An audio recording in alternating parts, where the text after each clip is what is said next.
இட்லி தோசை செய்கிறது ஈஸி, ஆனால் அதுக்கு என்ன சட்னி சாம்பார் செய்கிறதுன்னு யோசிக்கிறது கஷ்டம்.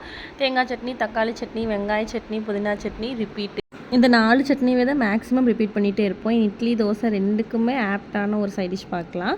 அதுக்கு வந்து பேனில் தேவைங்கிற அளவு எண்ணெய் சேர்த்துட்டு பெரிய வெங்காயம் ஒரு ரெண்டு பச்சை மிளகா, ஒரு கொத்து கருவேப்பிலை இதெல்லாம் சேர்த்து நல்லா வதங்கினதுக்கப்புறமா ஒரு 6-7 தக்காளி பழத்தை கட் பண்ணி அது கூட சேர்த்துக்கலாம்.